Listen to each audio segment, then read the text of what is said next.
All right, if y'all would, let's stand and say the pledge. I pledge allegiance to the flag of the United States of America and to the republic for which it stands, one nation, under God, indivisible, with liberty and justice for all.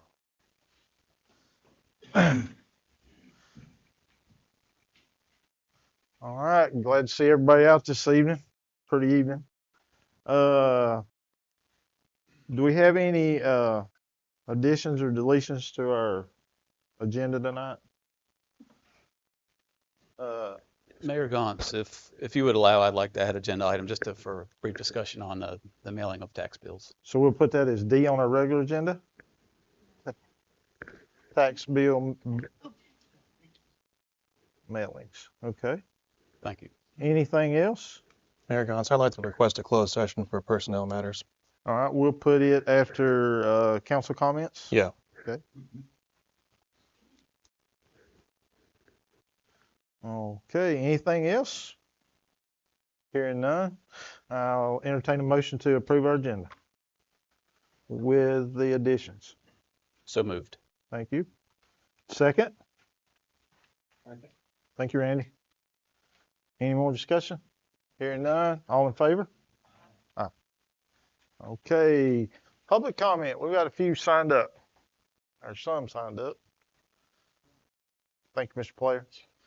Mr. Egoff, come on up to the podium there and give us your name and let us know a little bit about what you got going on. Hi, folks. Thanks for having me here. My name is Jay Egoff. I'm running for county commissioner, and I just wanted to come by and say hi and see if there are any questions, but I have a couple of things to say. So just to introduce myself, again, Jay Egoff. I've lived in this county for over 50 years. I've served on the school board for the last 6, and I enjoy serving as its current chair. I've thrown my hat in the ring for county commissioner because I see the county going in what some may say is the wrong path. We need to change this, before it's too late. And some of the thinking that I, disagree with, is some of our zoning in the county. And I know, the zoning may not affect here as it does in the county, but be careful because what the county does will bleed over into Mills River. And then look at the farmland disappearing, and the townhomes going up. I see all that going on in Taproot, a 2-lane road. That's right beside here. I don't like to see that.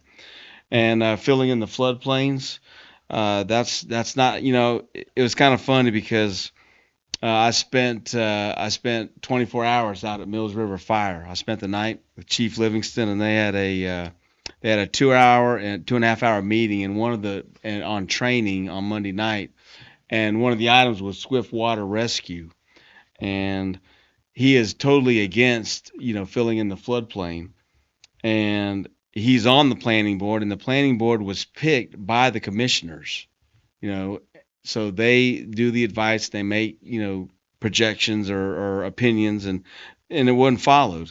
So I believe filling the floodplains is a horrible idea. It acts as a dam. It will cause worse flooding upstream, and you got French Broad around here. I mean, it can cause a lot of problems. So, and finally, I feel one thing that I will be able to help is with the lack of representation. I hear that commonly. I hear that with Etowah. I hear that with Flat Rock. I hear that with Laurel Park. That's one thing that I would like to change. I would like to be present at more of the municipality meetings and everything. I want to be a bigger part of that. So the first thing I would do is push for a revote for filling in the floodplains. Next, I want to work on a fair plan to compensate farmers who may sell their farmland, but we need to preserve the farmland. And there are other counties in the state of North Carolina that have found a way to do that. So there is a way to fairly compensate the farmers who may need to sell, but still keep it as farmland. And as far as constituent representation, like I said, an easy thing is just to attend regular meetings. The good Lord gave us 2 ears and 1 mouth. Use them in that proportion. And I'd like to come, listen, hear more. Finally, at the end of the day, Henderson County is growing. We need to balance this growth with retaining our natural beauty and have common sense zoning. for the county. Early voting is still going on. Here I brought a schedule here, and this will be a very close election. Every vote counts, so vote early. There are no lines, and help preserve Henderson County for our futures. Thanks for listening. Thank you. Sorry I'm late. No problem. But here's that. If anybody needs it. Okay. And I passed out cards mostly, so if people have any questions, please let me know. Sorry to take your time. All right. Thank you, Jay. We got anybody else for public comment? Hearing none. Approval of our consent agenda, please, by motion. I'll make a motion to approve this. Thank you, Sandra. Second. I'll second the motion. Thank you, Jeff. Any discussion about that? Hearing none. All in favor? Aye. Any opposed? Okay. Regular agenda. A public hearing for text 2302. Special use permit process and multifamily procedure ordinance 2024-02. I would say at this time, we'll need someone to put us into this public hearing.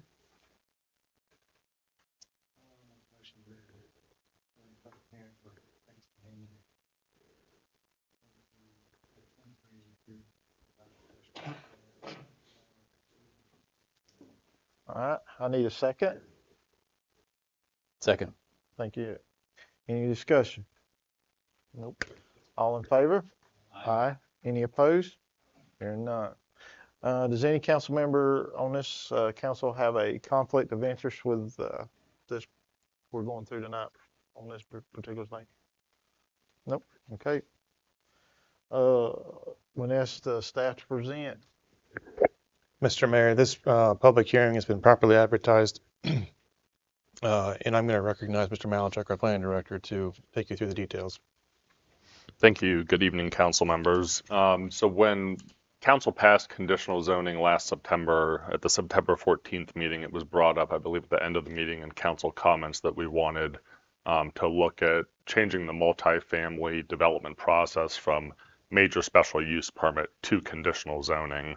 At the same time, staff had already been working on a text amendment to the special use permit procedures. And since they're both special use permit related, we basically grouped these two items together, and that's what's presented for you before you tonight. The planning board did consider this at their January 16th meeting and unanimously recommended approval. And then echoing what the manager said, we had published notice in the Lightning February 7th and 14th, so the public hearing has been properly noticed. One of the first changes I'll go through is the special use mailing requirement. So ever since I've been here, we've required registered mail for all special use permit mailed notices, $15 a letter. It's the only type of development approval that requires registered mailing. The other type of mailing we use, but more on the ordinance enforcement side, is certified mailing, which is $8 a letter. But every other development approval has first-class mail at about 63 cents a letter for town notice requirements. So that's one change we're recommending, is doing away with registered mail just to save taxpayer funds. The permit fee that we build into the fee schedule is not meant to absorb that cost, but it's $200 to $300 just in USPS mailing costs per permit. And I think the fee is $500 to $750, depending upon whether it's a minor or major special use permit. So that's one change before you, is changing from registered mail to first-class mail for special use permit public notice. Sign would still be posted on the property. All the other normal notice requirements would still be followed. The other thing that we're proposing, and this has been a goal of mine for a while, is to do away with the preliminary review of special use permits by the advisory boards. So if you remember back for the townhomes, it's actually a requirement in the code that the planning board have a preliminary review and provide some feedback to the applicant. While good intentioned, it's actually school of government advice not to do that, because again, with these quasi-judicial hearings that operate like a courtroom, you're not supposed to consider anything outside of what happens in that hearing. So for a major special use permit before council. And so again, it leaves open a legal loophole or a legal door where we could be challenged possibly in court. So that was one thing we struck out of the code, is doing away with the required preliminary review by the planning board for major special use permits. And then even for minor special use permits, I don't think the Board of Adjustment has done this, but they can also, if they want, ask for a preliminary review by the planning board. So that's one thing we struck out as well. And that's really the summary of the changes for the special use permit procedures. Now for the multifamily, those followed, that was a major special use permit is what required anyone to apply for multifamily at the 4 units an acre density. And so per council's request, we basically just modified that ordinance, pointing everything back to the conditional zoning ordinance. So all the procedures, the application process would be for conditional zoning for any multifamily development going forward. And again, that would be the new hearing type where it's going to be a public legislative hearing, just like any rezoning case.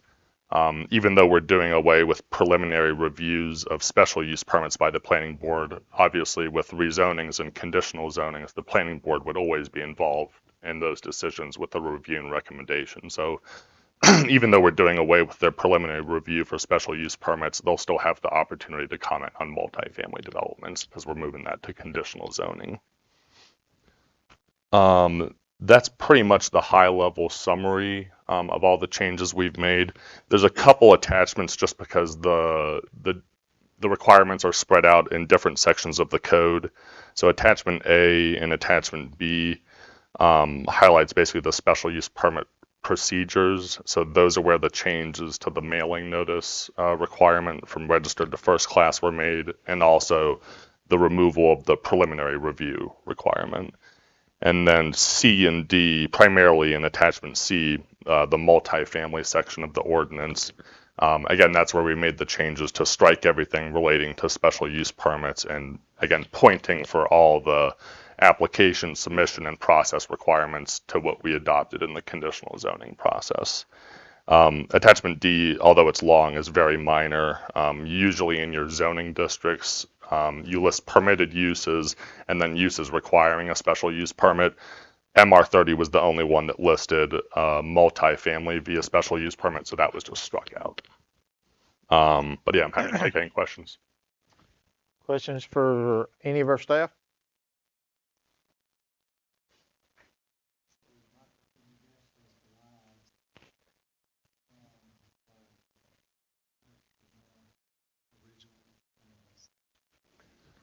Probably just because of the importance of it.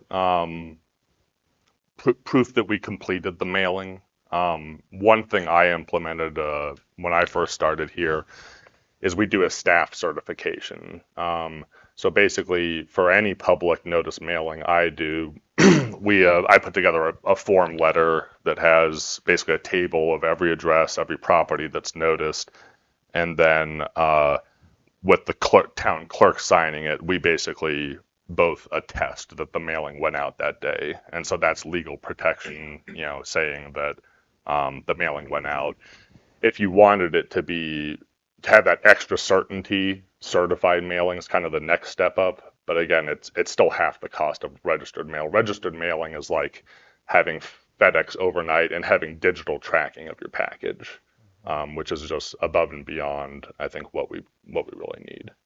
We need to prove, beyond a reasonable doubt that the mailing went out and on what date and to what parties. How many days ahead do we need to mail these out? Is it's in there somewhere? Yeah, so state law, it's no later than 10 days before the hearing, no sooner than 25 days before. So usually, to give people as much notice as possible, we try to hit that 20-25 day window. Yeah. I have some questions on that also. With registered mail, do they have to sign that they received it? I believe they do, but I'll double check that. Yeah. Well, I know if I get a letter in the mail that I have to sign for, I'm gonna make sure I open that first thing to see what it is, on why I had to sign for it. And if I got just a letter in the mail, I'm about to throw it on the table. And it may get opened or it may not, depends. And another thing is, where I live, I've noticed an inconsistency in the mail. It may run one day, it may not run one day. It may run one day at 12 o'clock and it ran yesterday at 5:30. And in reading through this right here, I noticed that there was a statement that said the Mills River Town Council may establish and maintain a fee for a maintain a fee scheduled to recover the cost of legal notices posting property. Could we not tack that on where it come from the applicant? We could. I mean, the fee for the permit is a set amount. So I believe for minor special use permits, it's 500 right now. And then for major special uses, it's 750. But with a registered mailing costing $200 to $350 per, I mean, we could increase the fee cost if that's what you're asking. Yes. I'd rather to make sure that they do get the letter that, you know, it stay registered, versus just two people saying they mailed it. Well, I mean, I trust y'all mailed it, you know, but the question is, did they receive it? Would be my concern. my only feedback would be if you're concerned with people receiving mail and you still want them to sign for it, certified mail serves that same purpose at half the cost. Sometimes you have issues with them having to go to the post office too. Sometimes it's an inconvenience to the neighboring parties involved, because if they're working, they may not be home when the mail carrier comes through. So they would have to, then they'll leave them a little thing in there if they got to go to the post office to sign to pick it up. That's correct. And That's another issue. we also heard, I mean, it might be the minority, but we heard from a few people that they actually didn't open registered mail because they thought we were taking enforcement action against them, that it was a legal matter or something. So Well, something like that, it's got a certain date attached to it anyway. It doesn't matter if they sign for it or not, does it? I'd have to look at the details of how registered mail works with USPS, you know. Well, common sense to me says if you get something registered in the mail, you need to open it. Because it can affect you positively, negatively. You know, you need to open it up and see which way it's going.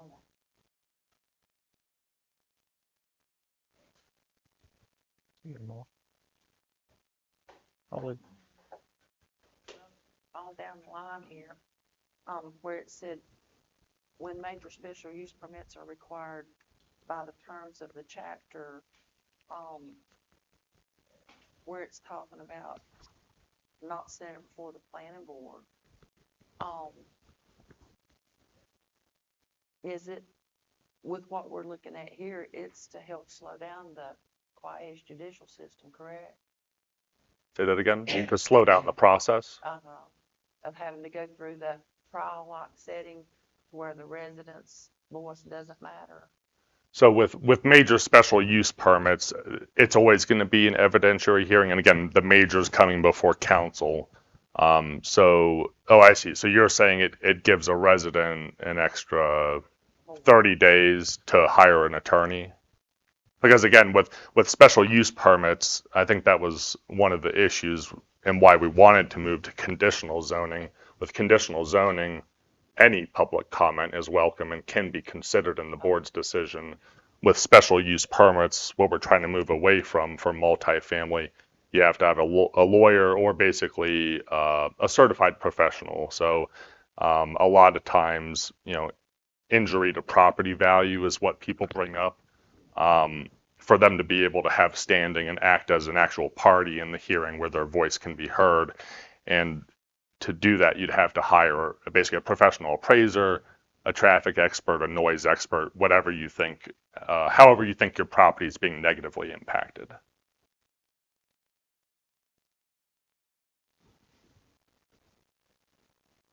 So in doing this, it's moving it away from that.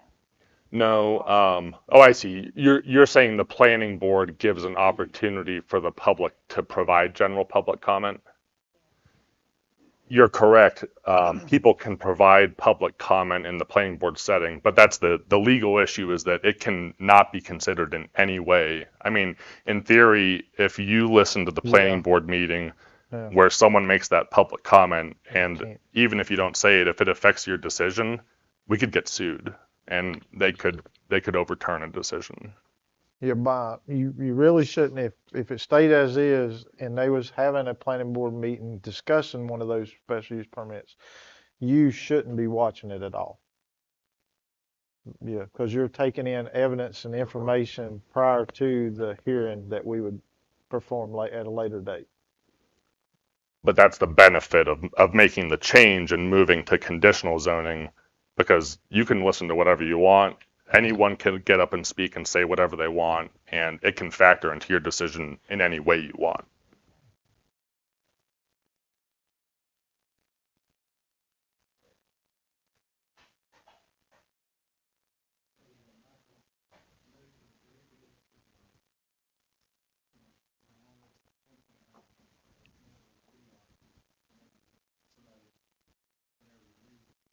Taking a different position, or you're no longer in that chair. So if somebody comes along and has your position as how friendly you are, could not having a preliminary hearing or preliminary thing before the planning board, could some things get missed for the developer? Do you think it's, I kind of like the idea of hashing things out before it goes to a quasi setting with another committee like the planning board, to see if all the I's are dotted and the T's are crossed. Do you see that being a problem in the future? I know you're not clairvoyant, but Usually, we try to work all that out at the staff level before any board sees it. That's all I can speak to, is that I ideally, yeah. Yeah. do you see maybe something slip through the cracks in the future? I think it's actually, to be honest, in my experience doing the preliminary review with the planning board, I actually think it overcomplicates and makes the process more confusing and requires staff to juggle more items. So I would say at the end of the day, it's probably a wash. That was my own reservation. Now, yeah. Now, again, I think multifamily are probably is going to be the more impactful development we're going to see here, with the increased density that we're going to want the most eyes on. And again, with conditional zoning, we wrote into that ordinance that you have to apply 60 days before the planning board meeting. So normally all submittals, it's a month before the meeting it's considered at. But with conditional zoning, it's 60 days just because of the extra complexity. Now, again, major special use permits could still be applied for a tiny home park or a manufactured home park. But again, I still see multifamily as that higher impact development, and there is a little extra time built in there for staff.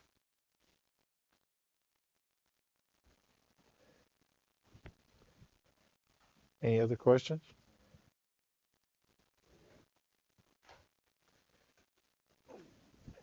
Sandy, you got anything else before I move on? Okay. Do we have any property owners or anybody that's read into this that's got anything they'd like to come up and talk about from the private sector or hearing none? See, trying to keep up here.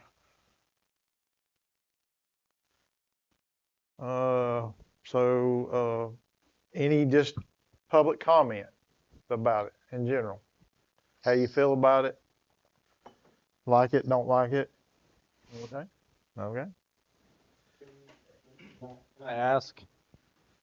Come up, the planning director, or not the planning director, the planning board chair to come up, because I've slept since this. Okay. Why you guys had a unanimous decision on this? When we had a unanimous decision. As far as the, and there's several aspects to this we've talked about tonight, the registered mail versus certified versus first class. We did feel like that was a bit much to send registered mail, especially when someone's not at home. If it's a concern about people opening it, maybe there's a way to put a note on the envelope that says, zoning information, please open or something like that, just to print it on the envelope or something. As far as the quasi judicial hearing, now I play both sides of that. I don't just do it for my job, I do it for fun here. Mhm. And with the quasi judicial hearing, there are a lot of rules. There are a lot of things that we have to follow on both sides. When I appear before one, the first thing is I get established as a professional, which makes me feel good. I wish my wife and cat could both see that.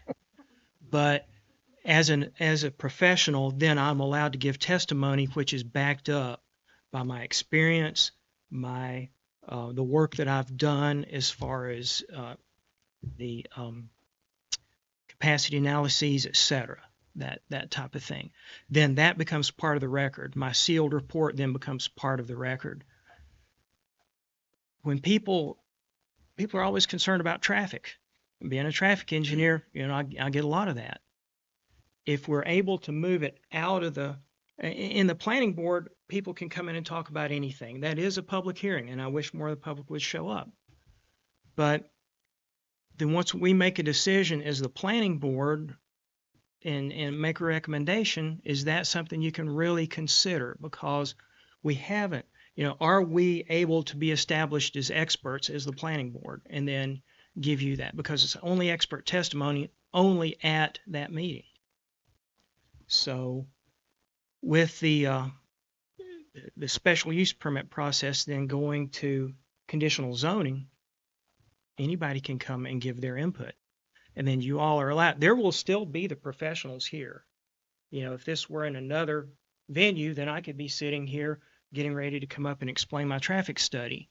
And then you can balance that based on what the neighbors say and determine, okay, well, we've got this report that's sealed by a professional, but we've also got the people that live there and they see this every day.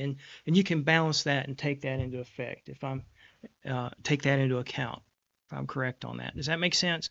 So we felt like moving it to the special use permit, moving the special use into conditional zoning, especially for the multifamily, just made sense. Gave people the chance to give input.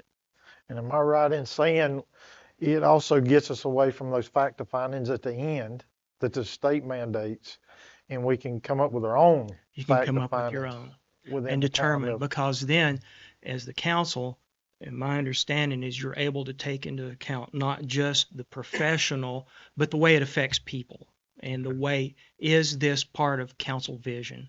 Right. And we as the planning board are doing our best to implement the council vision, but this is your opportunity to take the balance, okay, the professional testimony versus how is it going to impact people? How is this going to fit in our vision for what we want Mills River? So I got one question while you're up. You or Michael, either one can answer this, whoever thinks they got the most.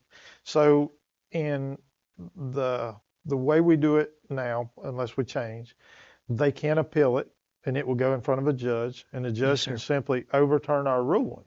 Then So, back. and kick it back, and then we pretty much just got to say, yeah, oh yeah, Pretty go much ahead. told what to vote for. Yeah, been there, done that. Been there. So with this one, if we tell them no, do they have an appeal process or no? That's a good question, but my understanding is with conditional zoning, you don't have to grant it.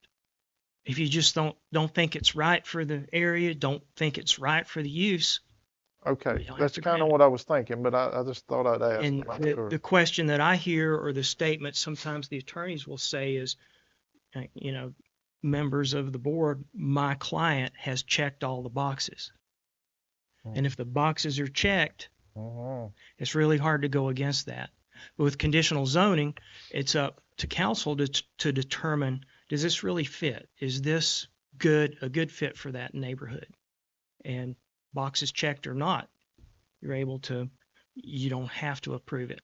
Okay. Is that- Just one clarifying point, there will still be a special use permit process for Right. some items, Sure. just not Sure. multifamily. Yeah, Yeah. sure, exactly. Okay.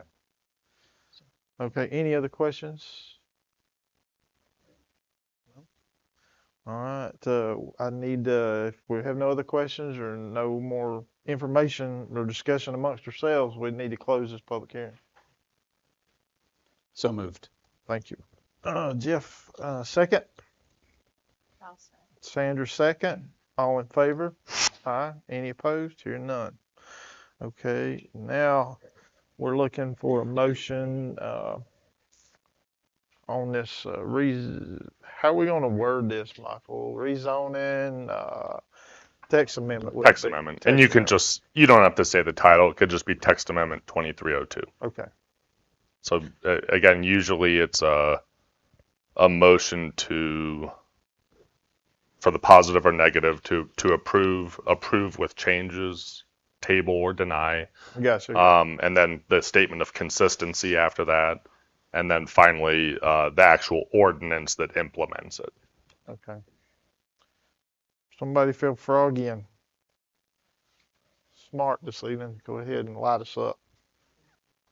Well, I for one am happy to see this because I know one of the council that spoke up on the heels of the conditional zoning adoption to throw multifamily into that same process. So having said that, I would move that this council adopt text amendment 2302, provide special use permit process and multifamily procedures text amendment. Do you see he needs anything else in it for us for a second? Okay. Looking for a second on Jeff's motion. Thank you, Randy. Any discussion? Where are we at on the mailing? Whereas Still certified, as Yeah, far as still. I'm concerned with my motion.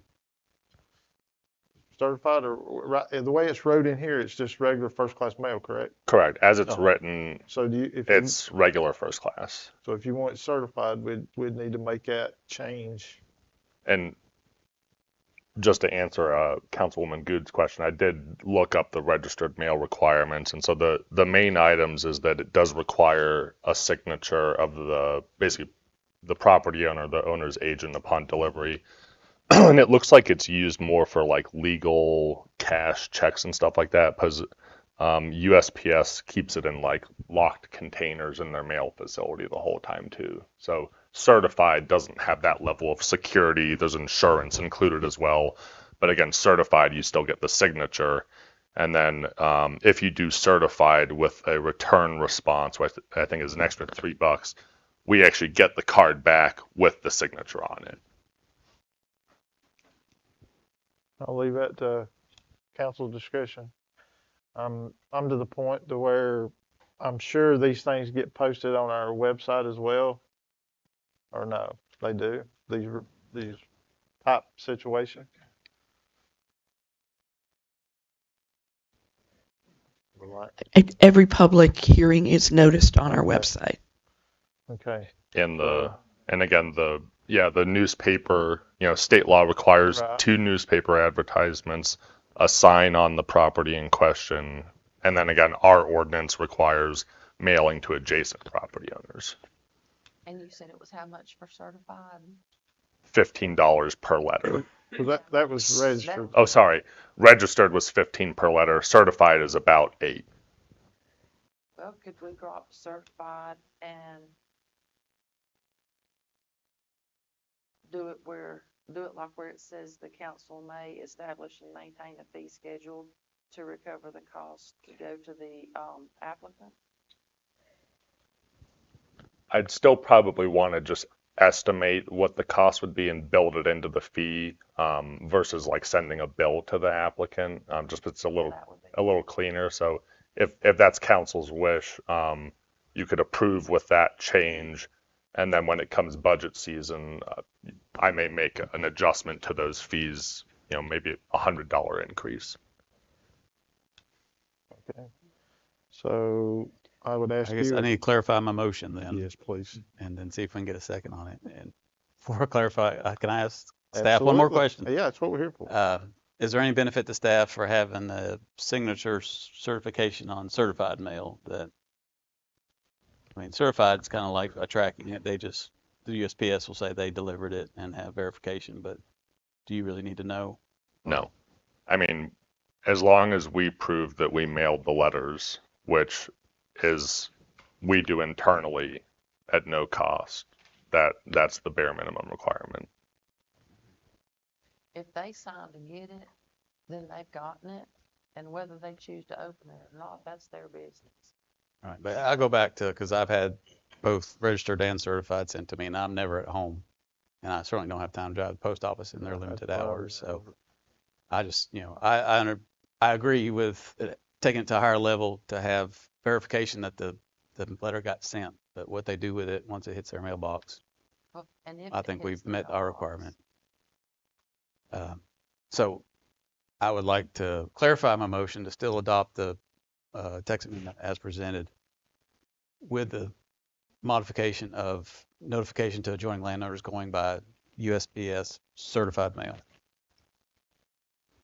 And we'll visit the permit fees during budget time. During budget time. Okay. I got a first looking for Randy, you second, right? We was in discussion. You got any else? Okay. Any more discussion before we call for a vote? Not certified with no Zoom. Yes, Just that's what I propose. Standard certified. Yeah. Okay. All good? All in favor? Aye. Aye. Any opposed? Hearing none. Okay.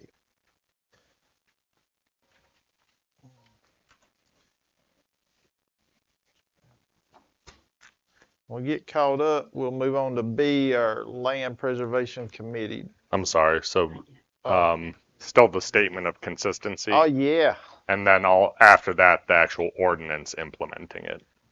We'll probably need a little help unless Jeff's on it. So the statement of consistency, I believe, is the last attachment, and again, it can be as simple as adopting the statement as presented. It's probably on the back page.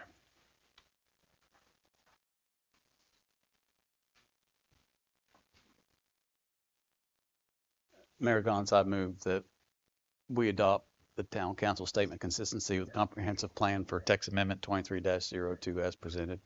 Okay. I got a first, need a second. Randy second. Any discussion? Hearing none. All in favor? Aye. Any opposed? Hearing none. Did that cover all of that, or you need one more? One more. Correct me if I'm wrong, but I believe it would be approving ordinance 2024-02. Okay. Somebody make us that one. I'll go for the hat trick and Okay. Thank I'll you. move that we adopt ordinance 2024-02, an ordinance amending Title 15 land usage of Mills River Code ordinances. Thank you. Second. I'll second. Thank you, Randy. Any discussion? All in favor? Aye. Aye. Any opposed? Hearing none. Okay. It says on here 2023, is it approved?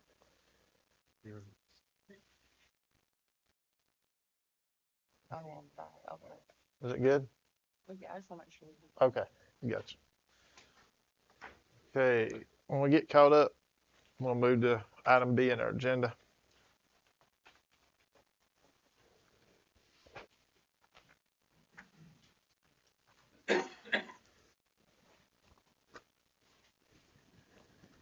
You guys all set? Okay. Tonight we have in front of you a draft of a charter for the Land Preservation Committee. Now, Council will recall that a committee was established about this time last year. I guess it was maybe closer to May. The town established a Land Preservation Committee to develop the farmland preservation program procedures, which was completed in December through adoption of that document.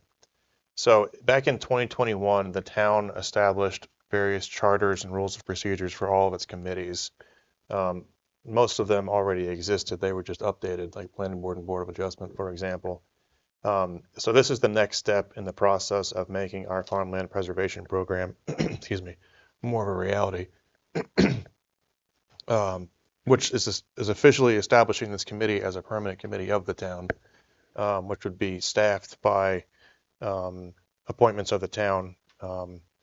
And the membership would include 5 members One member from the planning board, member from the ag advisory board, member from Parks, Trails and Recreation, a town council member and a council member, or excuse me, and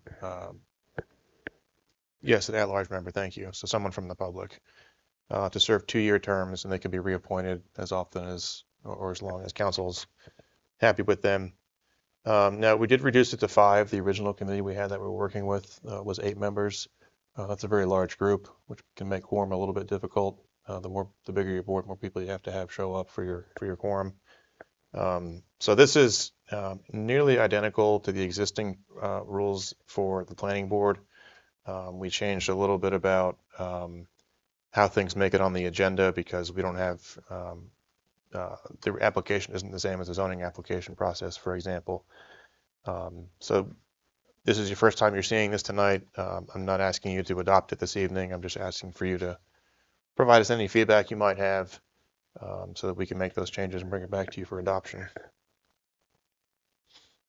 Daniel, are we going to take applications once a year before budget time, correct? I think that's what we just settled on. Schedule. So what would you tell me looking at applications? Right, that's a good question. I think the other thing that you could do with this board is use them as another advisory board. If you have a grant you're looking for, or to serve as just another advisory group of this board for land development not land development, excuse me, but other preservation ideas, anything else that the board would have want some additional input on. If nothing else, they could potentially just go put their heads together and talk about where somebody's got some land that Mhm. might need to know about the potential that's out there for it, That's a very good point. you know. So No. use it as recruiting. If they didn't have anything on their agenda, you know, they could use it for that for sure, you know. At least get the word out there amongst themselves to be thinking about potential spots.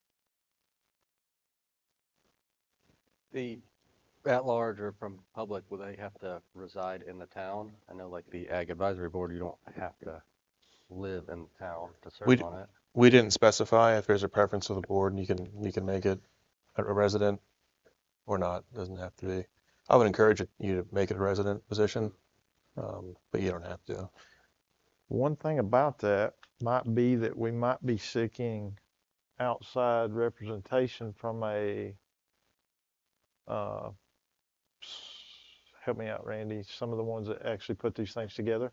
So within our preservation committee, not all the members of that committee will observe the rest. Right, but like Conserving Carolina, I don't know that you can capture one of those people on this committee, but if it's only meeting once a quarter, you might. And they would be a very good resource to keep, I'm thinking, to hone in on what's can be done and can't be done and how easy it can be done. That's a very good point. And I don't know that we got anybody that lives in Mills River that I know of that's in any of those facets. I don't know. But they sit on the board with a, I don't know. It's another good question. I don't know. Yeah, please. That's why that's good things to bring up. Did you hear that part, Daniel? Go ahead. No. So you seem to have an answer. No, I was going to make a suggestion that somebody like a Conserving Carolina member could be a standard invitation to a meeting, but not be a voting member. Okay. Perfect.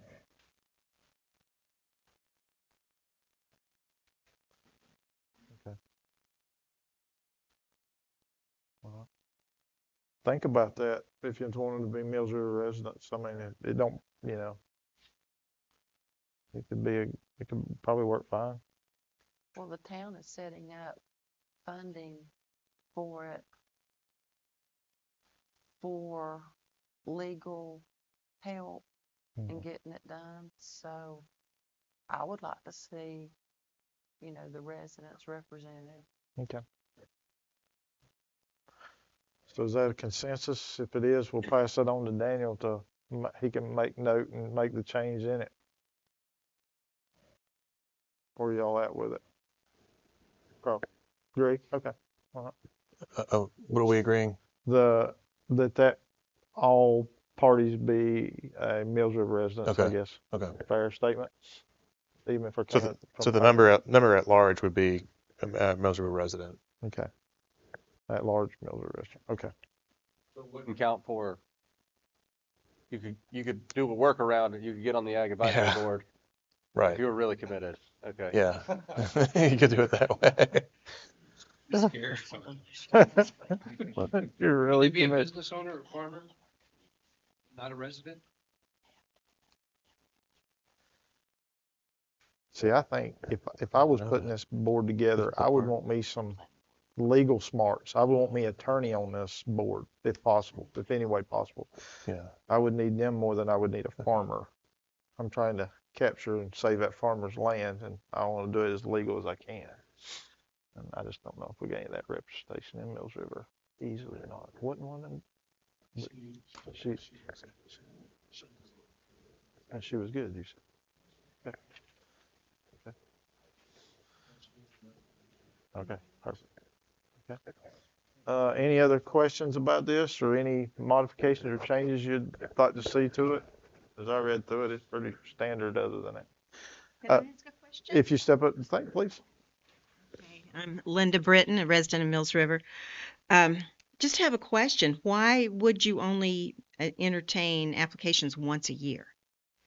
Because, I'm a landowner, I might need to have this done, but when you have your meeting in February, maybe something happens to me in July and I need to talk to the preservation. So once a year doesn't sound logical to me. I would go with your once a quarter. Yeah.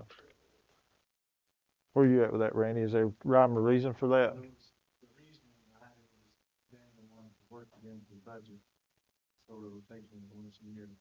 And the process of getting something like this established for a landowner is very lengthy. It's not a quick process. So I guess, Daniel, am I speaking I'm kind of speaking for you. Mm. Mm-hmm. No, you're exactly right. Yeah, we wanted to try to time it with the budget process. I mean, I don't know that we're going to be overwhelmed with applications, but we're a small staff, and if we're opening applications more than once a year, it's just I worry about our capacity to be able to keep up and keep other projects moving. But now the application process, Mm-hmm. wouldn't that be different than actually getting it?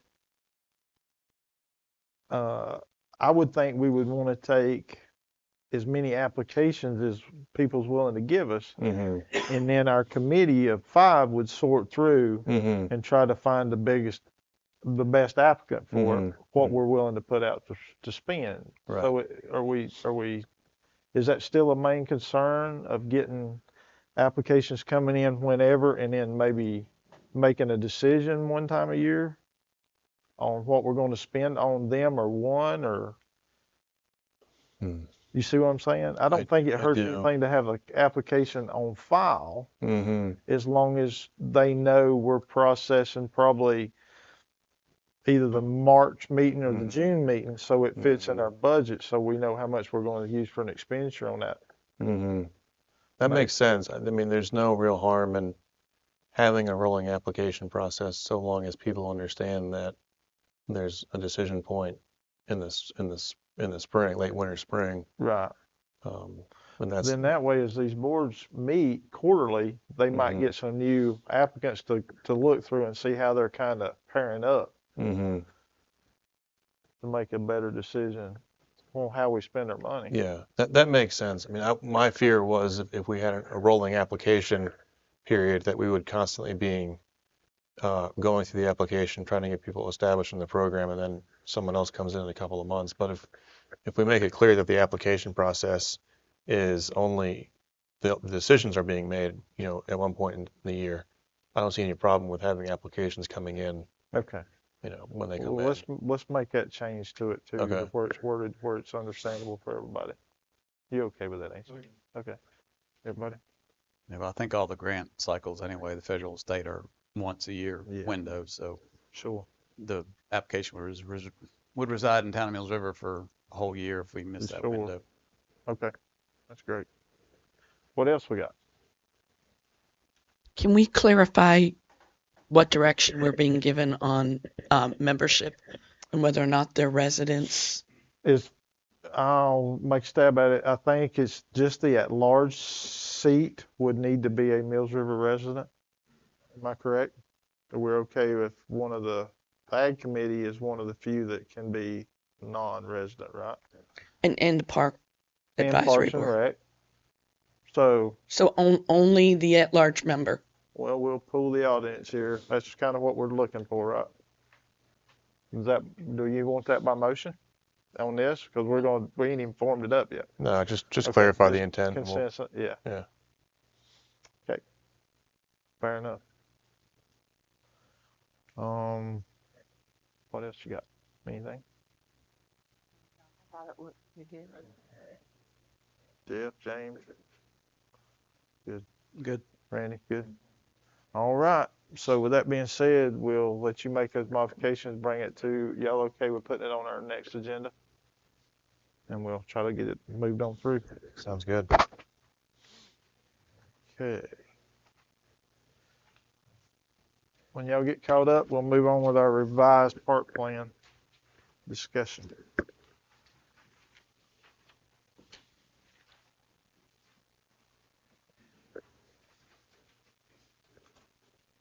Billy, Mayor, you need a I'm gonna- copy of it? I don't know. We got any extra copies of this by chance? There's a few on the table over there. Okay.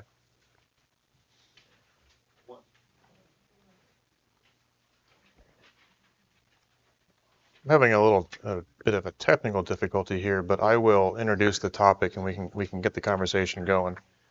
So a couple weeks ago, we had a workshop here with our park designer Sarah Burrows to talk about the recently acquired dairy property, and some designs were presented to you all, and we took your feedback, and Nicole has worked with Sarah to come up with a revised version of that plan that we think captures all the council's concerns and desires. So Nicole, if you'll take over from here and go over the highlights, please. I'll try to pull up the map on the screen. Sure. So one of the big discussions from our last meeting was access to town hall. And so that's one of probably the biggest change on this. So we have essentially moved the entry to what is currently the gravel road, has a circle, and town hall, we're proposing, we know we need a future expansion for this building. And essentially what we're looking to do is add the front of town hall would now be what is currently the back of town hall, and the expansion would go behind us. So in the existing parking lot where the ground is already built up, the grading's already right, would be the most cost-effective way for us to be able to expand this building. And with the new property now being the center of your park, you'd basically town hall would look out over the now new section of the park. So yeah, we just want to look at that. We, now that we've gotten a little more feedback on our buildings back there, we have moved the farm market to a new space, a little closer to the front end of where we have our event lawn access. We've added some sand volleyball, some natural play area, and some other feedback we've received. Some of these other little trails through here is that we didn't have any natural surface trails, and people wanted to see a little more natural. So if you look if there's two solid black lines, that's going to be paved trail. If it's more of like that gray solid looking line in the back is going to be natural surface.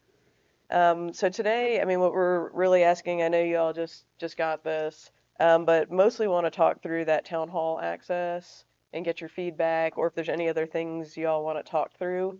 We are hoping after our conversations tonight, do whatever tweaks, modifications, do our official rendering, and by next week, we would love to have a draft that we're comfortable going out to the public with to get their feedback. So with that, I mean, I can answer questions, open it up for discussion. But what we're looking for today is kind of, are you good with this overall there's still going to be room for some tweaks here and there, but we're really looking for that overall concept, especially the access, is kind of that big piece. So I can open up for discussions, questions. Okay. Any questions? Let y'all start.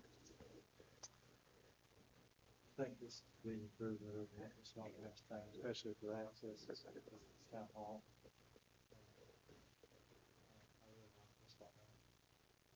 Just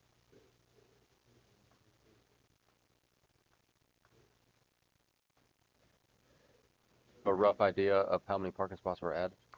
I don't. We haven't got down there, but it's fairly substantial. Yeah, it looks, There's been a good bit of parking added yeah. to it.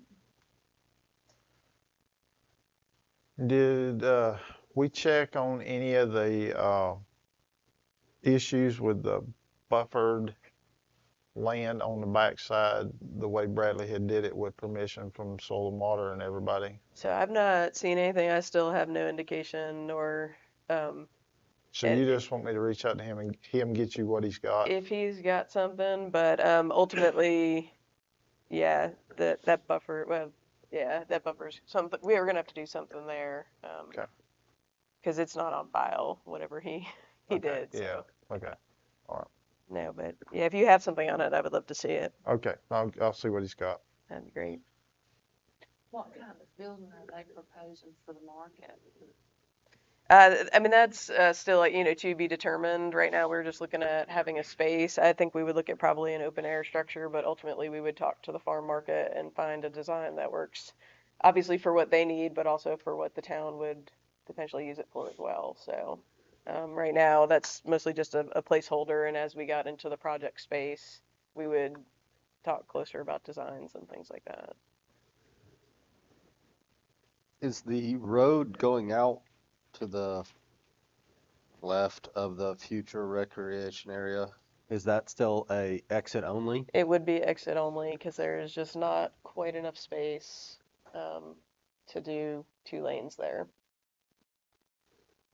So yeah, that is proposed as exit only. So, what kind of farm bill funds, fire, That's right. So, is that, is the way this is drawn out here, is that going to affect the Powell bill money that we get from the state? So it looks like they would have the road all the way around the green space or the event hall, and then all the way back out to Hooper Lane would have to, all the way. That's right. Yeah. Now the park is still closed that dark, but the road, right. You see that causing any issues or? I guess it's the same as it is now. There's obviously more. Is there going to be issues potentially? Thankfully, knock on wood, we don't have most people I have found out here at night are out here because they want to walk their dog or they want to do some recreational use just after dark.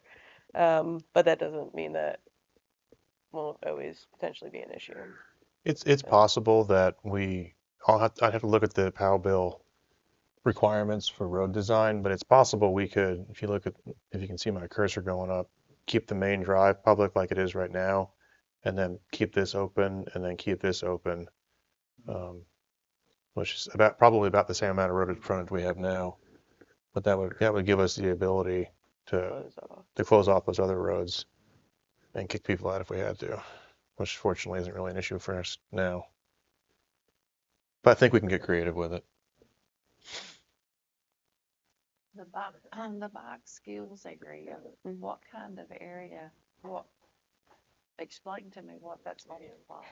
So bike skills area is things like rolling hills or maybe like a drop. It's an area where people can learn how to ride a bike, not necessarily pavement where you picture your dad pushing, but somewhere where they learn to go eventually take their bike into the woods. So there's a lot of different variations. There's some that are, concrete that have, it's dirt built up on the sides, and you have what they call rollers or things like that.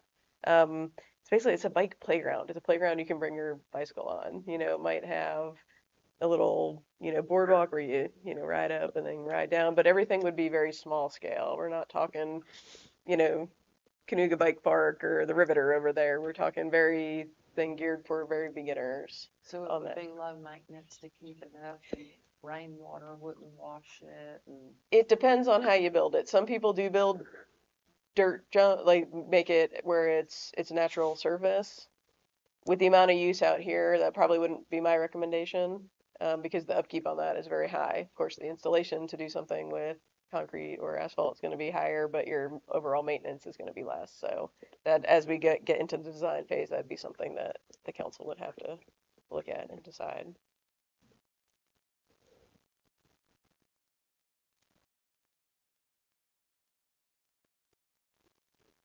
Any other questions?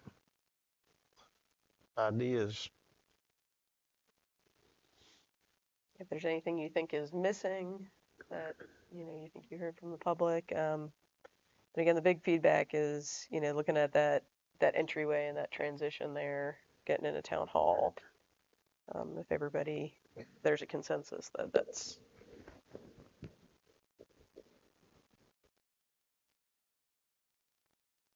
over where? So the bathroom is here, but sand volleyball and soccer. Well, the sand volleyball is going to move after every heavy rain.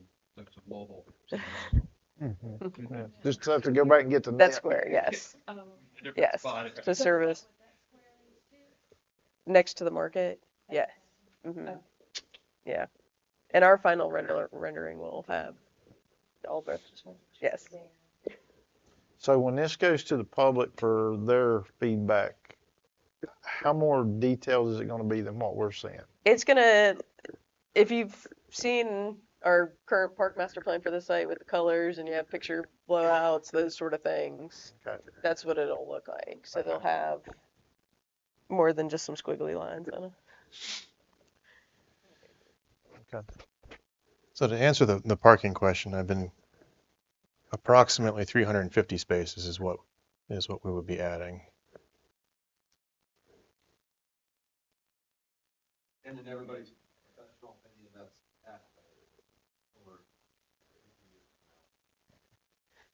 There's never enough parking, I can tell you that. No. We'll have to have Van Winger to park them all. We'll just build a bridge over and. Yeah. I mean, no, to be fair, no matter how many parking places you put in, it's never going to quite be enough for certain things. You accommodate it. Mm-hmm.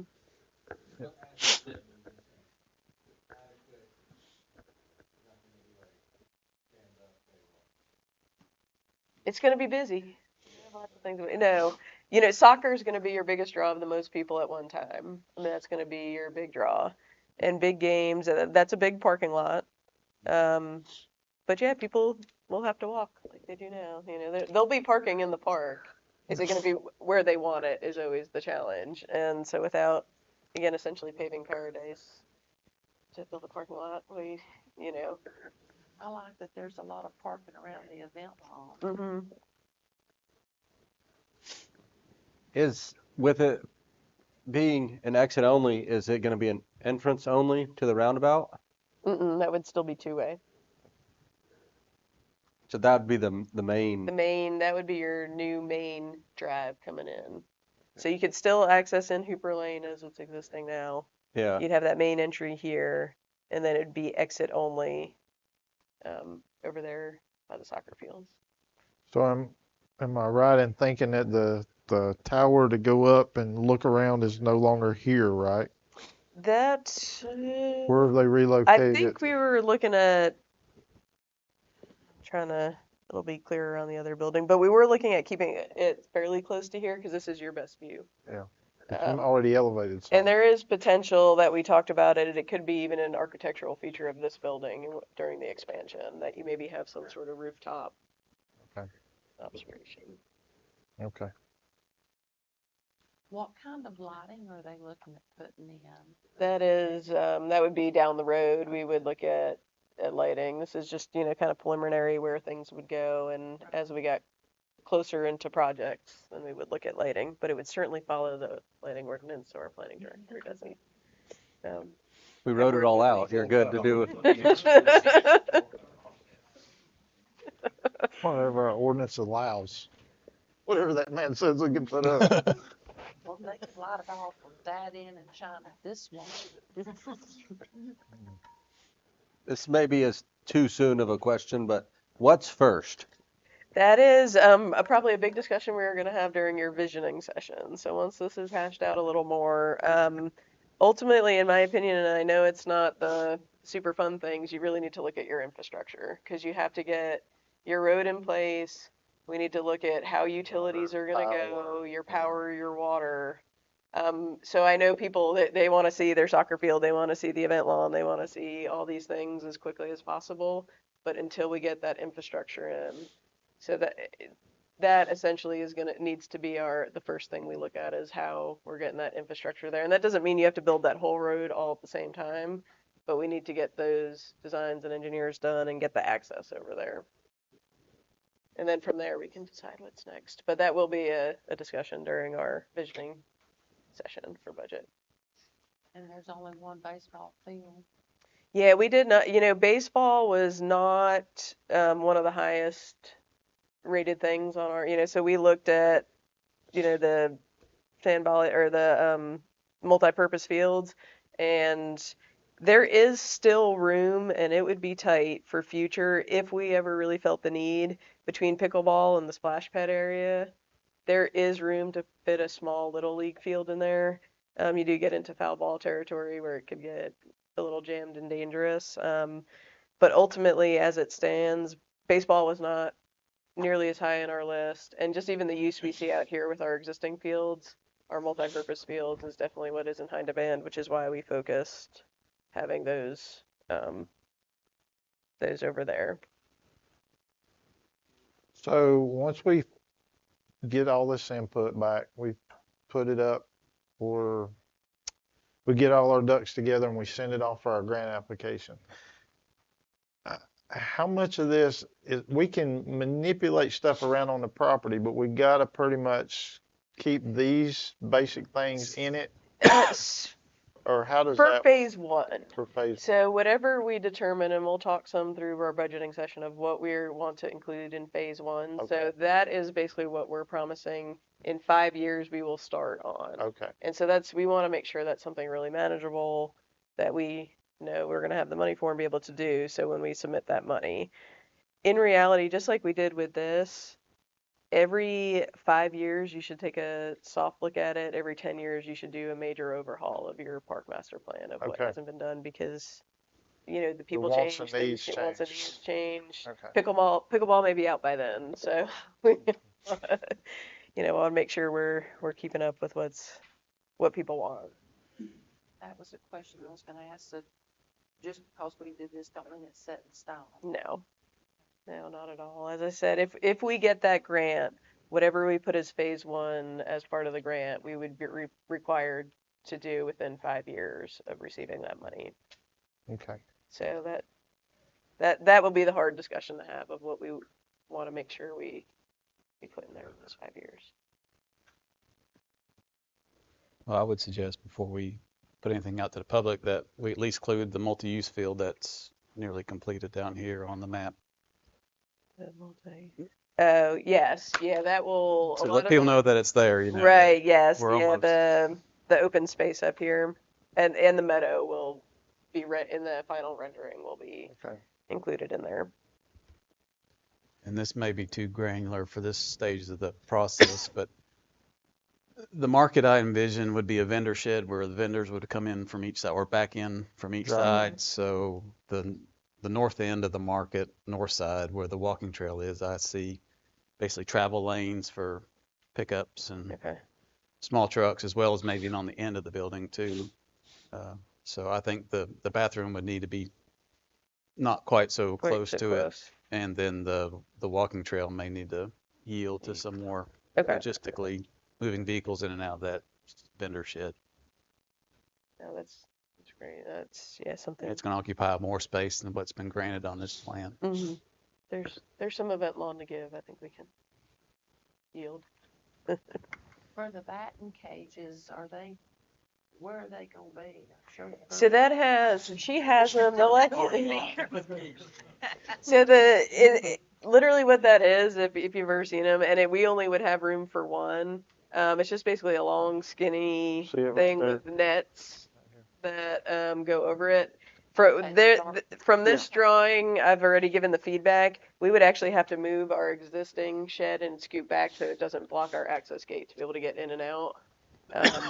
So essentially, we would just have to find another location, scoot that back a little bit to be able to fit a batting cage over there. And that is just, it's an area for people to be able to hit where they're not having to chase balls, and more importantly, they don't hit it into my fence and fence. Yeah. There's one beside every field at Jackson Park. Yes. It's like a warm-up cage, A basically. place where they can warm up, hit balls, throw without the balls having to get away, essentially.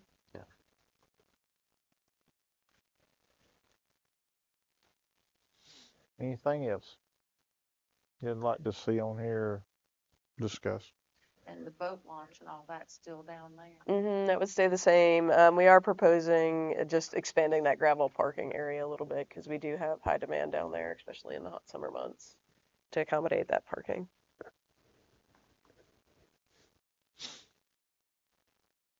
Does the access off Hooker's roads, do those get closed at sundown, or they stay open? They stay open.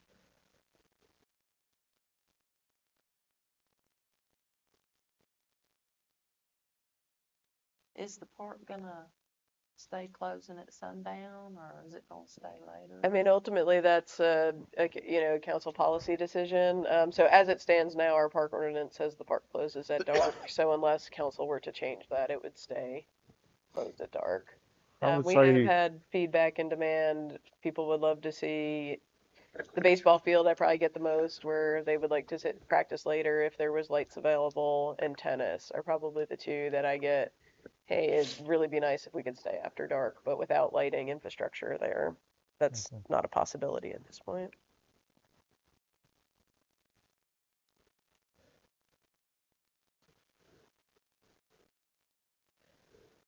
Anything else? Do you need a motion to take No, this I on don't to think public? so. Not at this point, as long as there's good consensus. As I said, the main piece that's going to be harder to tweak the farther along in this process was that circle and town hall access being over here. So if I have consensus that that's the direction we're looking to go, then I think we're set. In all honesty, it's probably the easier route. Mhm. Knowing construction, it's probably going to be the easiest. Mhm. Okay. That'll give time for that to get built up and fixed before you ever tear that out. Mhm. Yep. Okay.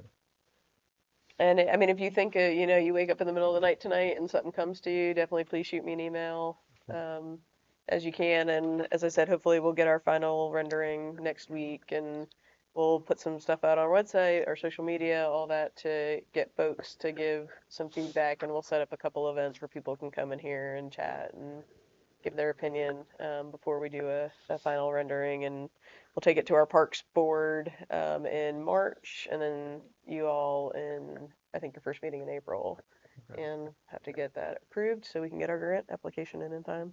Okay. Everybody okay with that? Okay. Maybe move forward with that then. Oh, moving on to D, our tax bill mailing discussion. I'll let Jeff lead us in that. Thank you, Mayor Gauntz. I don't know if this has been a problem in the past, but it only came to my attention because of a couple taxpayers. But not everybody in town of Mills River received a tax bill. And a lot of them found out that they didn't receive one when they got the notice of penalty or late paying or being late. So I had a discussion with the town manager, and he provided me some information. And so I didn't know where the whole council was in terms of knowing about this, but I have a certain amount of heartburn about the failure to send out tax bills for property taxes. And so I have some questions that I wanted to follow up with some information that the town manager provided. So Absolutely. start with that. So I guess, I don't know, would it make more sense, Daniel, for you to sort of kind of summarize what you put in the email to me, or Yeah, rather than you try to? I was just looking for that email because I threw away the sticky note today, actually, where I had all that stuff written down. So if you'll give me just one moment.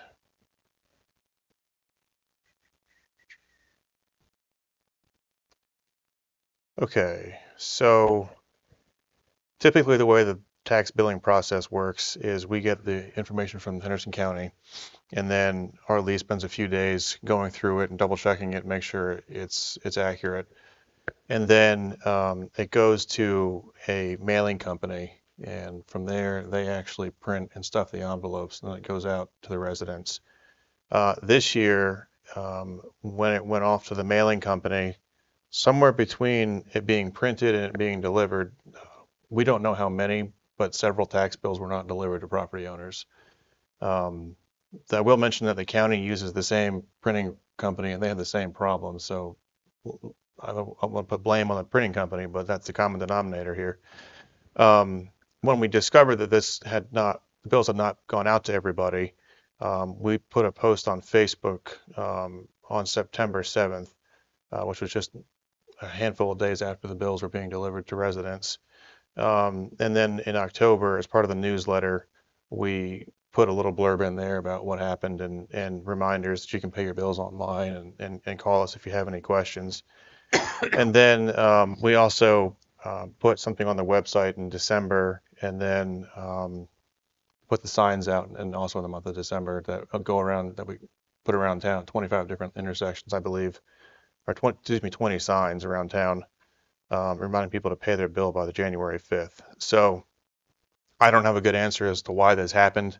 The only thing I can say is that as soon as we found out about it, we prepared a response to it and did what we could to get the word out.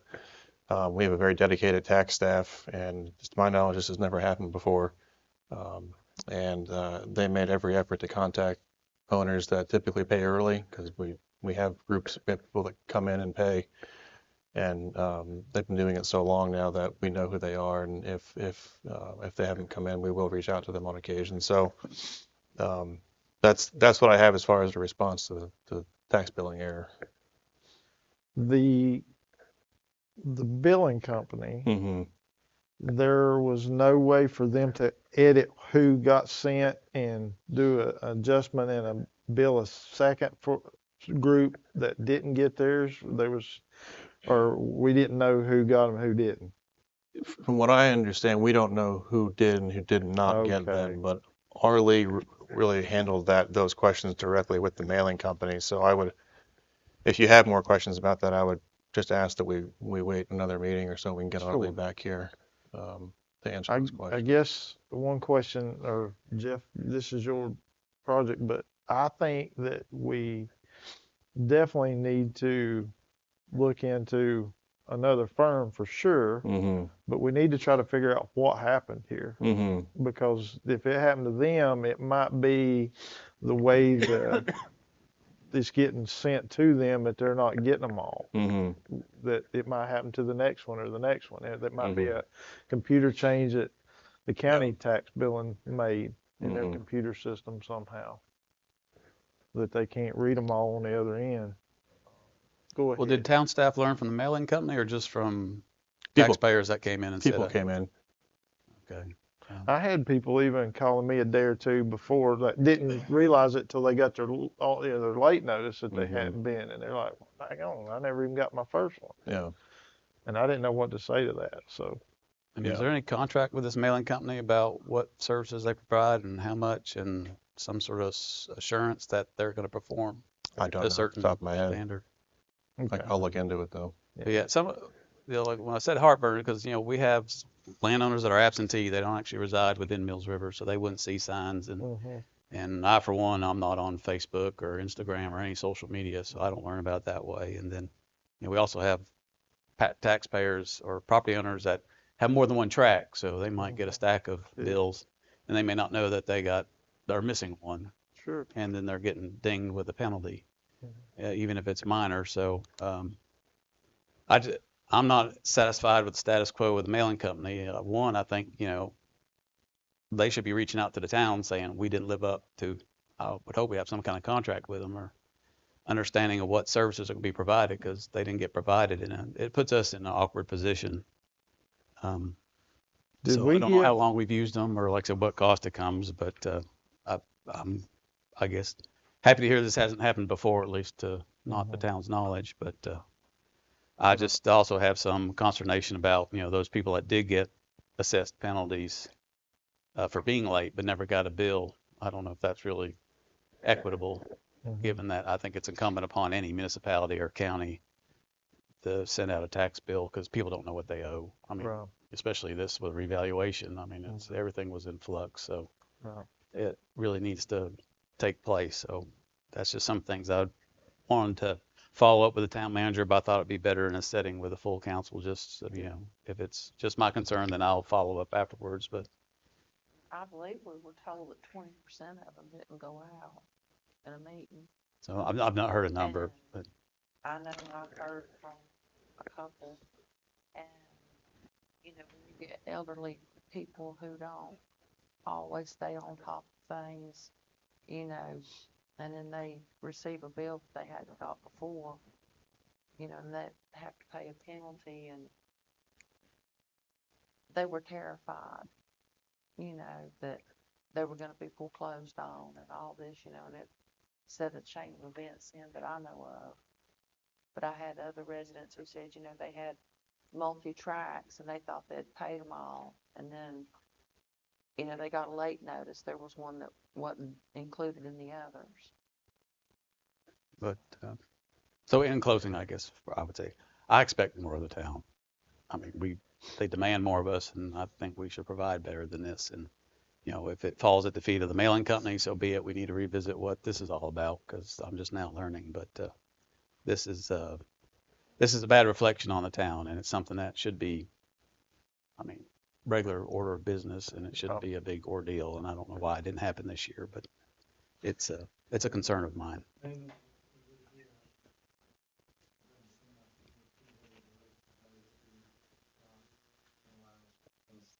then the ones that get their tax bill sent to them. State law doesn't allow that.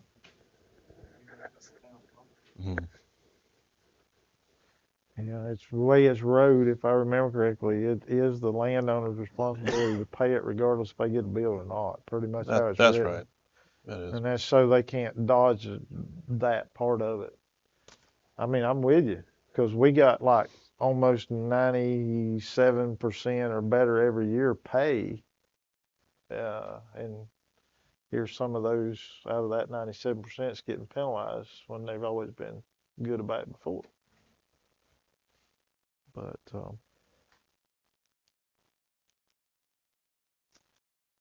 did you have anything else in your notes about it? No, but if we could have a follow-up Certainly. update, especially as it concerns the mailing company and what sort of contract we have with them, or just to help educate us. Sue, it seems like back in the day, did we personally mail those ourselves, or have we always had a mailing company handle that? Back in the day, we did not have the staff to do it in-house. Okay. We only mailed delinquent bills because there were so many fewer. Okay. I couldn't remember. Thank you. Okay, we'll move on to our staff updates. Financial director and town clerk, when you get called up.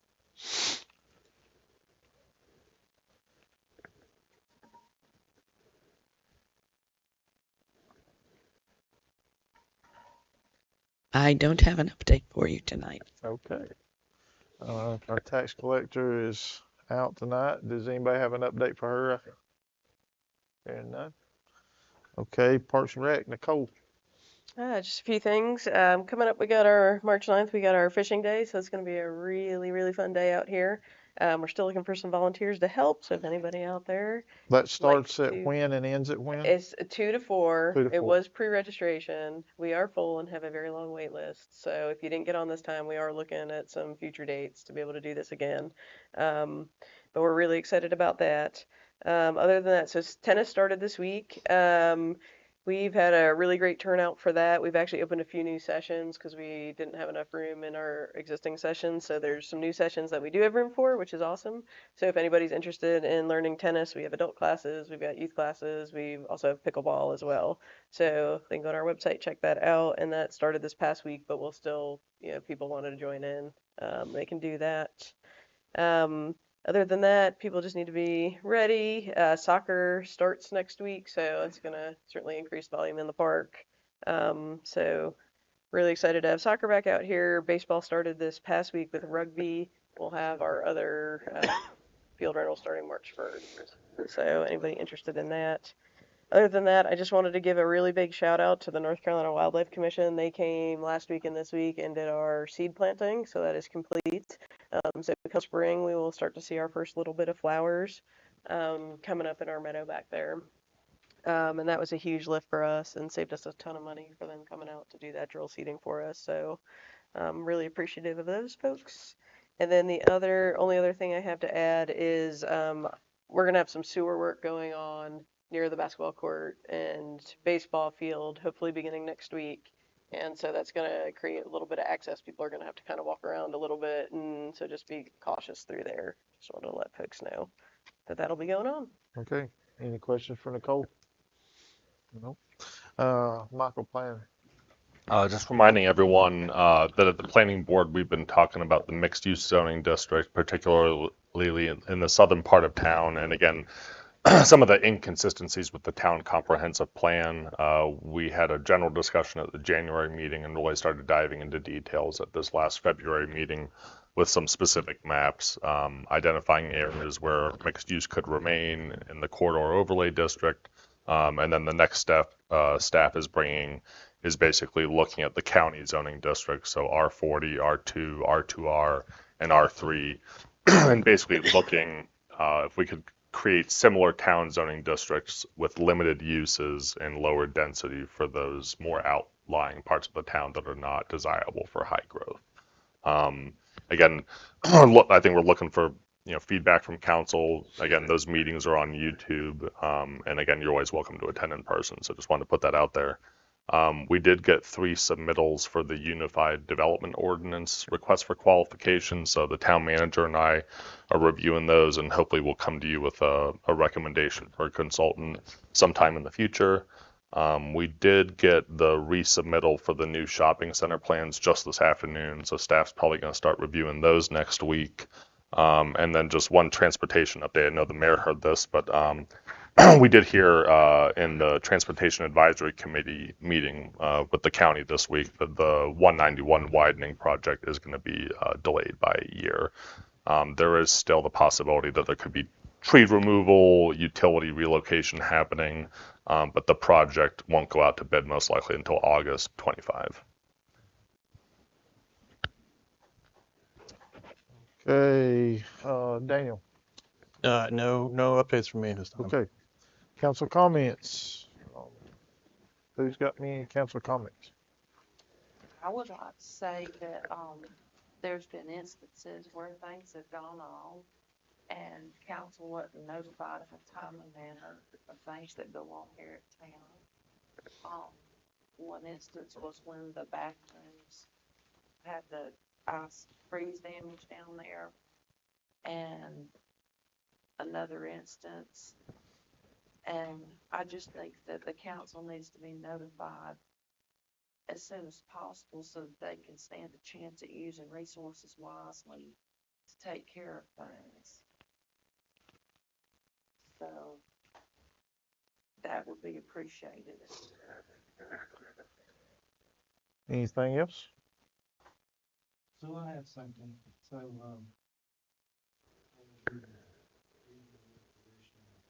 this month, this will be my last council meeting. This is hard for me, I had written out a speech thing and all, but I thought I just wanted, so, it's been a great honor. I'm proud of things that we have, in my time here. One of the best things I think we've done accomplished is we never shut down Hall down during Columbus Day. And that was tough. And I know everybody in this room works with town. That was,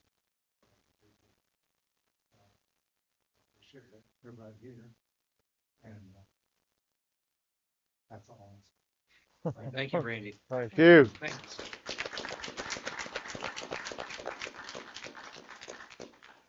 Randy, would it be proper for you to give an explanation as to why you're stepping down? And do you have a good reason for the ones on YouTube? A lot of us know, but I just don't want to leave you hanging with the public. Anybody who voted for me in 19, I filled my commitment to that. My term was technically up in 23. We had a state senator that wanted to get municipal elections on there. Which has another year for everybody on council. We have sold our house in Mill River, and I'll be moving to a different part of Henderson County that won't be in Mill River. It's kind of sad in a way. Sure. Been here your whole life, haven't you? Yep. That's okay though. You can always come back. And we'll be glad to have you back. Always know that. And we're probably gonna come see you. Good. I'll need that. Okay. Anybody else got anything? Well, I just want to publicly thank Randy for his service to the town, and since this council saw fit to appoint me to this seat. For its remainder, I've learned a lot from Randy, and he and I come from opposite ends on a lot of different issues, and he's educated me on a lot of things, and I'm grateful for the things that he's taught me in my short time on this council. So Absolutely. he'll be sorely missed. Yeah, I'd like to follow up on that too. I was under the impression you were telling everybody next meeting, so I left my list of, I had your highlights from me. But yes, thank you for your time. Thank you for, you taught me a bunch. You sent me very soft reminders when I'm missing or late for meetings. Very nice. You have a great demeanor about getting your point across without getting emotional. I think that's a very admirable thing. So, thank you. I'd like to thank you, Randy, for all you've brought to the board and done for the town, and for all the conversations that we've had to help get us to the point we're at. All right. Thank you as always, buddy. Glad to have you by my right side. Yep. Mayor Gauntz, I'm sorry to rain on the parade here, but can we have just one more act of business, please? Randy is on our subcommittee, our finance subcommittee, who signs checks, and we would like to have someone else appointed to that if we could, please. Oh, actually, I'm going to butt in. And before we do that, we need to formally accept the resignation effective 2/29. 2/29. Yes. And you need that by motion. Please. Okay, so somebody let Randy off the hook by motion, please. I'm trying to break this. Get you smiling again. Well, I'll move that the council accept his resignation effective the last day of February. All right, I got a first. How about a second? I'll say. All right, any discussion? Hearing none. All in favor? Any opposed? Hearing none. Okay. So check signer. Anybody want to volunteer, and then we'll make it by motion that way? You need it by motion, probably? Yes, please. Yeah. So what it entails, I mean, Patty, you're welcome to describe this, but basically Randy comes in once a week. He's one of the check signers. Sue signs the other spot. And they're and typically if for some reason y'all can't be here at the same time, they'll leave them for you where you can get to them and sign them and then just put them back. Every check has a copy of the invoice with it Yeah, for review. yeah, And if we can, we have them ready like for tonight. yes, So it saves a trip. okay. And I assume the mayor shouldn't be one of these people, or could he? Yeah, yeah. He is one. I just can't sign my own. Neither could you if you was a check signer, correct? Mm-hmm. Yeah, I don't know. Every check takes two. yeah, it takes Yes, two. and the mayor is already a secondary signer, but we keep him running in every other direction. Yeah, yeah, the only time I do it is if the check signer is not available. They're on vacation or something. And you can't do it any time.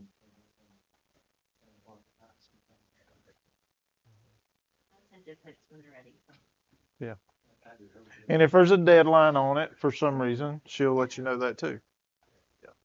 I'm willing to take it on Okay. if this council see fit for me to do that for 2 months. Would one of the other three of y'all make a motion for Jeff to be the new check signer, please?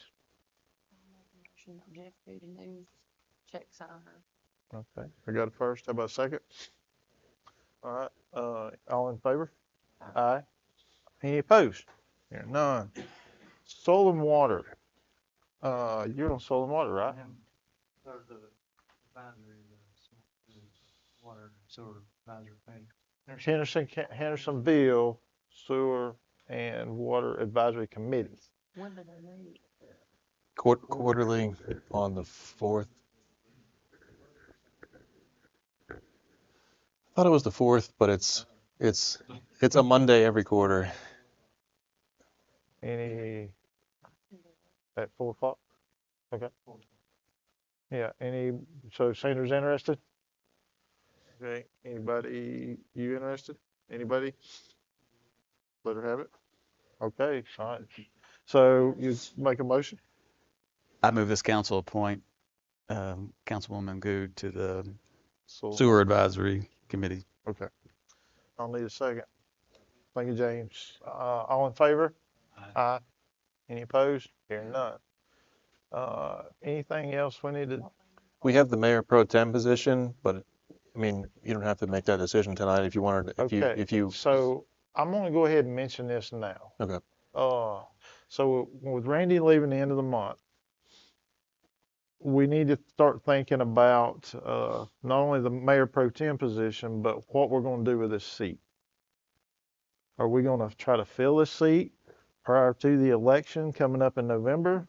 Or how are we gonna handle that situation?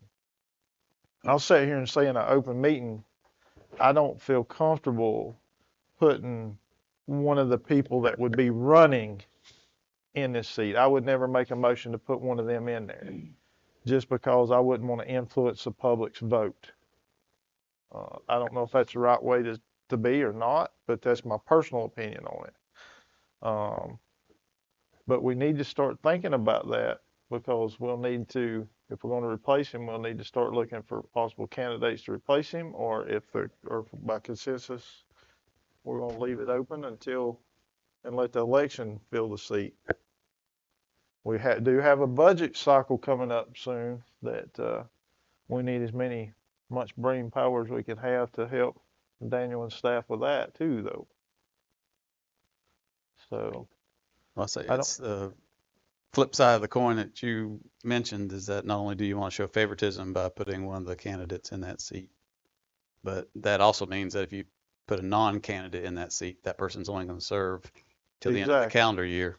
And I can say, as the newest member on this council, it's like drinking from a fire hose when you come on board. And I'd hate to ask that of somebody to come in right at the beginning of budgeting, put in all the effort, and then they know it's a 9-month.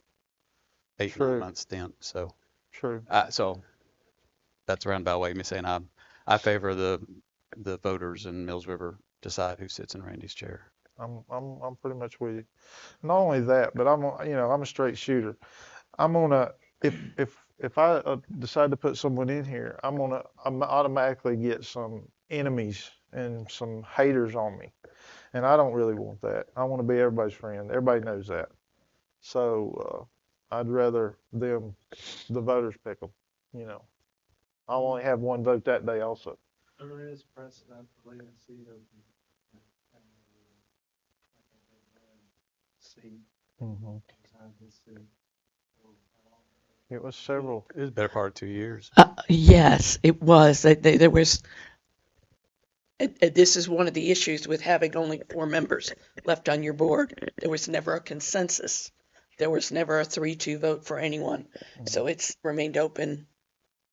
I want to say it wasn't quite 2 years, but I'd have to look that Year, up. 9 months, something like that. It was a long time. It was a long time. But with this situation, we're only looking at going into November. So I think we can handle it if we, with staff's help and all, I think we can pull this off. Somebody in sitting down here, especially at the beginning of the budget. So, Would you look at taking applications and going through them and all that? we're going to lose part of that time anyway. Right. That we might need to be spending on budget instead of trying to get that figured out. Okay? Y'all think about it. We'll decide that next meeting for sure. Okay? Any other council comments before we go to our we'll need to go into closed session. What are we calling this one, Daniel? Personnel. Personnel. Yeah. Okay. Somebody make a motion to put us in closed, and then we'll ask the general audience to step out. I make a motion if we go into closed session. Okay, second? Second. Thank you, Randy. Jeff. Any discussion before we go into close? Hearing none. All in favor? Any opposed? None. All right, we'll take